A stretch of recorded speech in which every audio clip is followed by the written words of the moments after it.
What's up, guys? It's Coach Grant with First Down Training, and today we're going to be breaking down one of the best wide receiver press releases you guys can use to get separation. So today we're going to be talking about a wide step release. We're going to show two examples of a wide step, how you guys can always force a disciplined DB to move off the platform with this specific release. So I hope this video helps you guys out, but also, fellas, if you're a wide receiver and you need to get better at your route running, your press releases, and you want to improve your speed, your strength, your size, check out that very first link in the description below for our 8-week wide receiver ultimate workout plan. So what it is, it's an 8-week daily schedule with all the gym exercises and on-field drills wide receivers need to do. We break everything down with sets, reps, and a video example of each specific on-field drill. So this is everything you need this offseason or the remainder of this summer to improve your skills. So if that interests you, check out that very first link below. Let's get started with this video. So this wide step release is pretty much exactly how it sounds. Now, some of you might be familiar with this, but maybe not the exact technique that goes into the wide step, and that's what we're talking about today. So a wide step is where you step with your back foot. So this wide receiver, it would not be his left foot, it would be his right foot, the foot that is back, the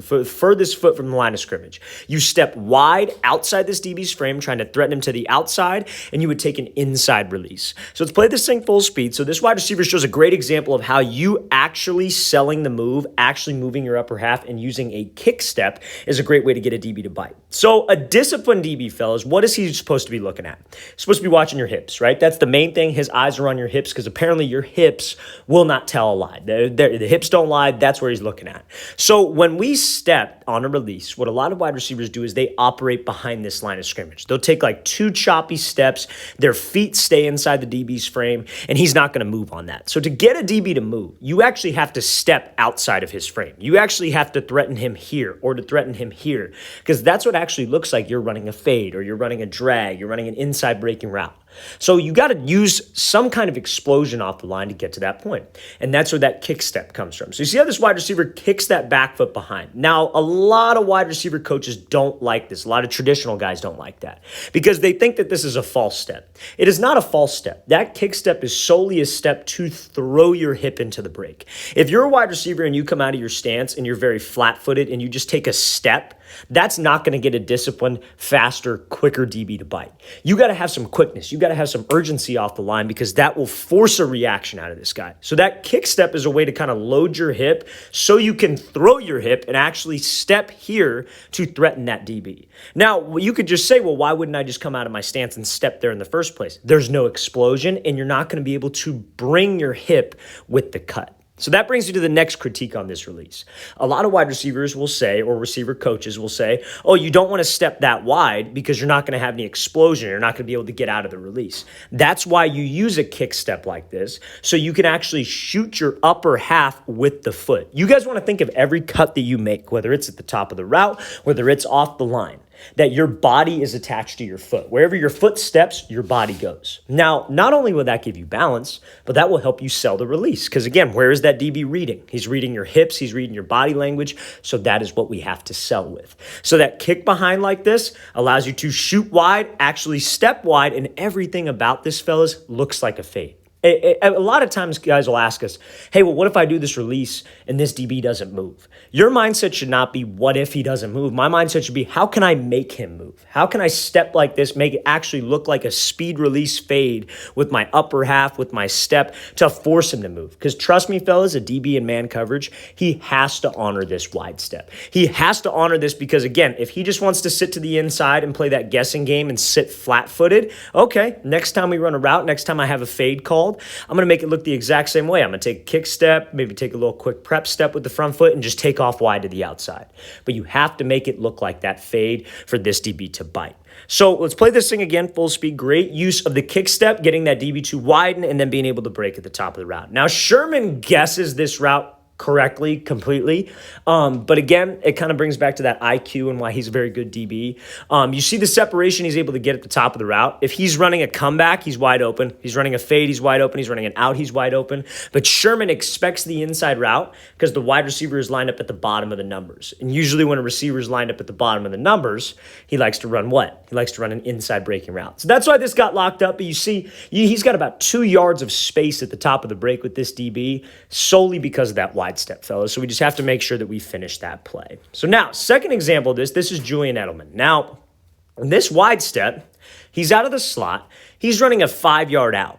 And this DB's lined up in this like head up press shade. So this is his stance is switched. So now if you were to do this wide step, this is when you could do it with an outside release. So a wide step does not always have to be an inside release, but traditionally it is, because traditionally wide receivers, you want to line up the foot closest to the ball is the foot that you want to line up with. So if you're on the right side, it would be the left foot. If you're on the left side, it would be the right foot. Now, offenses will switch the stance of that slot wide receiver usually for timing purposes. So like if you have an offense that's maybe running like a double slant play, and let's say they're running like a 5-step slant and you're running like a 2-step slant out of the slot, they might switch your stance so you could take a 2-step slant break and it times up better with the QB's drop. Maybe it's like an RPO, whatever it might be, but it's usually for timing sake. It's not something that wide receivers will do just to throw a monkey wrench into the whole play and keep the DB guessing. It certainly does, but it's mainly based on the offense type. So I would say if your offense doesn't do that, doesn't emphasize that, there is no need to switch your stance. If you're comfortable switching your stance, that's totally fine. That's not a big deal, but make sure that your coaches emphasize it if you're going to do that in an actual game, because they will grill you for it. Now, back to this release. He uses this wide step with what foot now, do you think? Do you think it would be his right foot or his left foot? It'd be his left foot, because the foot that is back, that is what we use the wide step with. So I'm going to play this full speed. We're pretty much just going to compare it to the last clip. It is the exact same step, because fellas, that is the step that is going to get a DB to move. So when he comes off the line, watch what he does with his back foot here. Takes a little kick step, right? Kick step. And a lot of receiver coaches, fellas, hate that step. They hate it with a passion. But you got to understand that there's a fine line between taking a false step when you're running like a post route against zone coverage, because if you're running a post route and you take a kick step, you're getting off the ball slow. But when you have press coverage, you got to give something off the line.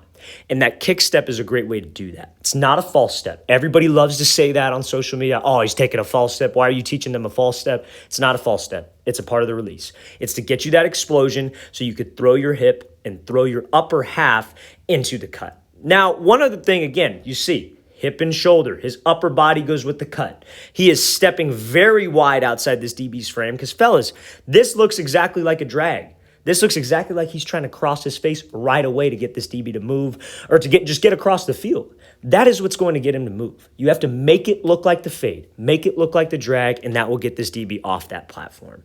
So now a kick step is not the only way to get explosion. You could also take something I call either a gather step or a prep step, which is essentially instead of kick stepping, you pretty much just pick this front foot up slightly. Stephon Diggs does this a lot if you guys check out some of his film. But you take pretty much essentially like a little like backwards step with the front foot. It's not a big step, but it's a little backwards step, and you push off the front foot into the release. It does the exact same thing as the kick step. Everybody also critiques that because they say it's a false step, but fellas, against a talented DB, you need some quickness, you need some explosion, and you need to sell with the upper half, so that kick step and prep step is a great thing to do on that wide step release. Let's play this thing again, full speed one more time. Great job, Edelman, stepping outside the frame, bringing the upper half with the cut like we said, and using that kick step for some explosion. All right, fellas, I really want to thank you for watching. I really appreciate it. If you guys have any questions at all, don't hesitate to leave those in the comment section below. Always appreciate the feedback. Always great to hear from you guys as usual. And again, fellas, if you would like an 8-week gym and on-field wide receiver training schedule, check out that very first link in the description below. We'd love to get you guys on that. I'll see you guys next time.